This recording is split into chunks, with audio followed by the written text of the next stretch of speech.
కార్యక్రమాన్ని ఇంత అద్భుతంగా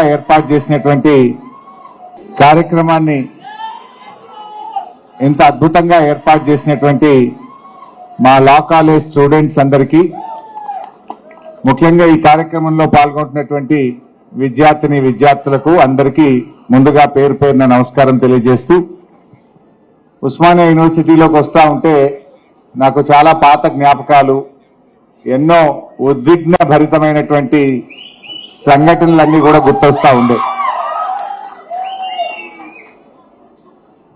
వాస్తవానికి నేను కూడా చిన్నప్పుడు లా చదవాలనుకున్నాను, అడ్మిషన్ కూడా తీసుకున్నాను, కానీ కంప్లీట్ చేయలేదు. బట్ ఎనీవే, ఈరోజు మీ మధ్య ఇలా లా కాలేజ్ స్టూడెంట్స్ మధ్య మాట్లాడడం నిజంగా నాకు చాలా సంతోషంగా ఉంది. ముందుగా మీ అందరూ త్వరలో లా పూర్తి చేసుకొని నల్లకోట్లు వేసుకొని న్యాయస్థానాల్లో అడుగు పెట్టబోతున్నటువంటి మా ప్రియమైన విద్యార్థులకు నా హృదయపూర్వకమైనటువంటి శుభాకాంక్షలు, అభినందనలు. ముఖ్యంగా మీరంతా లా పూర్తి చేసుకొని భారత రాజ్యాంగాన్ని రచించిన డాక్టర్ బిఆర్ అంబేద్కర్ గారి రాజ్యాంగ పరిరక్షకులుగా మీరు కొత్త జీవితాన్ని ప్రారంభించబోతున్నటువంటి మీకు మరొకసారి నా అభినందనలు. ముఖ్యంగా ఈ రోజుల్లో మనం చూస్తూ ఉంటాం, పిల్లలు ఏం చదువుతామంటే తక్కువ చెప్పేది ఇంజనీరింగ్ లేదంటే డాక్టర్.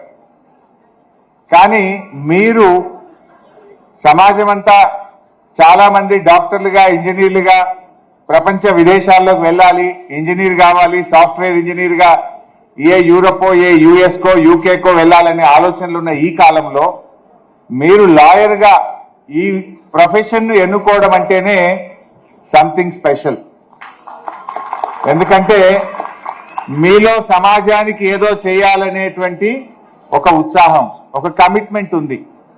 ఈ దేశానికి, ఈ దేశంలో మన రాజ్యాంగాన్ని పరిరక్షించాలనో, గొంతు లేని వారికి గొంతుకగా, న్యాయం దక్కని వారికి న్యాయం దక్కే విధంగా ఇక్కడ సమాజానికి సేవ చేయాలనే మీలో ఉండేటువంటి ఒక ఆలోచననే మీ అందరినీ ఈ వృత్తిని ఎన్నుకోవడానికి దోహదం చేసిందని నేను భావిస్తా ఉన్నాను. ఎందుకంటే there are two things, one is profession, the other is job. If you want job, you would have not selected this profession. అంటే ఈ ప్రొఫెషన్ ని మీరు సెలెక్ట్ చేసుకున్నారంటేనే మీ ఆలోచన విధానం ఉన్నతంగా ఉంది, మీ ఆలోచనలో ఏదో ఒక మార్పు ఉన్నది. ఈ భారతదేశంలో ఈ దేశ స్వాతంత్రం నుంచి మొదలుకుంటే అనేక సామాజిక ఉద్యమాల్లో కానీ, తెలంగాణ ఉద్యమంలో కానీ న్యాయవాదులే అగ్రభాగాన ఉన్నారు. గాంధీ గారు కావచ్చు, డాక్టర్ బాబాసాహెబ్ అంబేద్కర్ కావచ్చు, మౌలానా అబ్దుల్ కలాం కావచ్చు, సర్దార్ వల్లభాయ్ పటేల్ కావచ్చు, ఎవరు చూసినా ఆనాటి స్వాతంత్ర పోరాటంలో అగ్రభాగాన ఉన్నది న్యాయవాదులే. తెలంగాణ ఉద్యమంలో కూడా నేను చాలా దగ్గరగా చూశాను. తెలంగాణ ఉద్యమంలో కూడా అగ్రభాగాన నిలబడ్డది న్యాయవాదులే. ఆ రోజుల్లో సాగరహారం జరిగినా, మిలియన్ మార్చ్ జరిగినా, రైల్ రోకోలు జరిగినా, జాతీయ రహదారుల దిగ్బంధం జరిగినా, ఉస్మానియా యూనివర్సిటీలో జరిగే పోరాటాలకు అండగా నిలబడ్డది కూడా న్యాయవాదులే.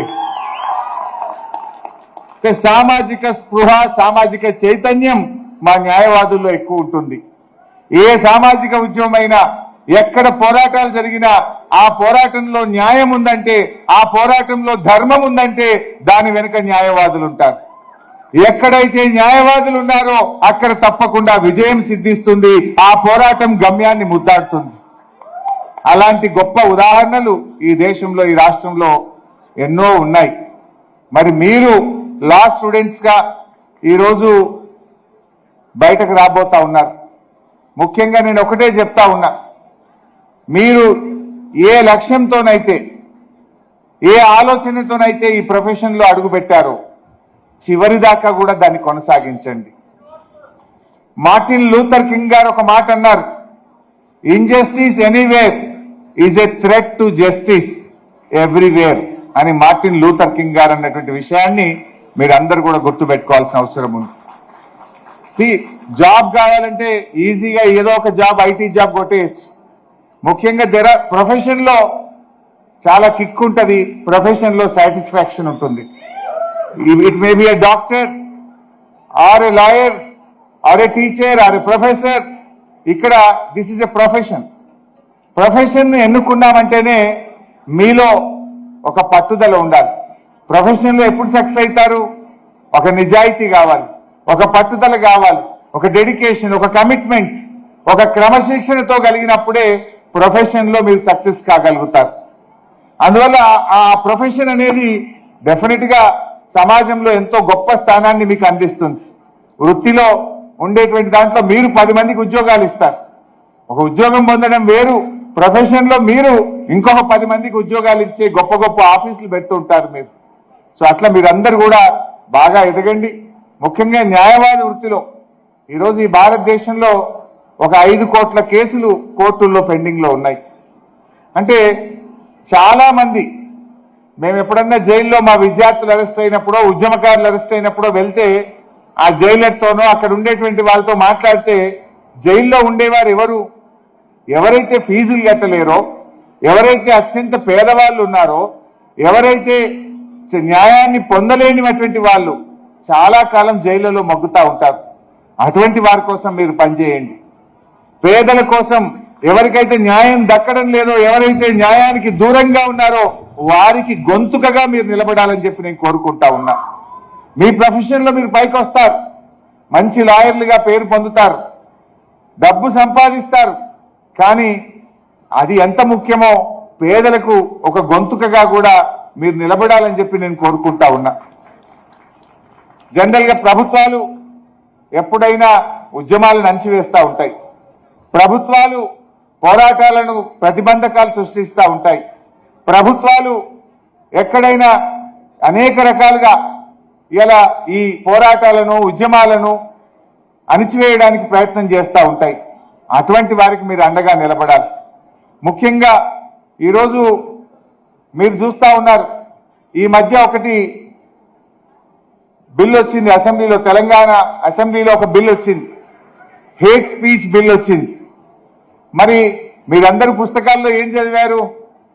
ముఖ్యంగా మన న్యాయ వ్యవస్థ ఆర్టికల్ 4 సమానత్వం, ఆర్టికల్ 19 స్వేచ్ఛ, ఆర్టికల్ 21 జీవించే హక్కు, ఇవన్నీ మీరు చదివారు లాలో.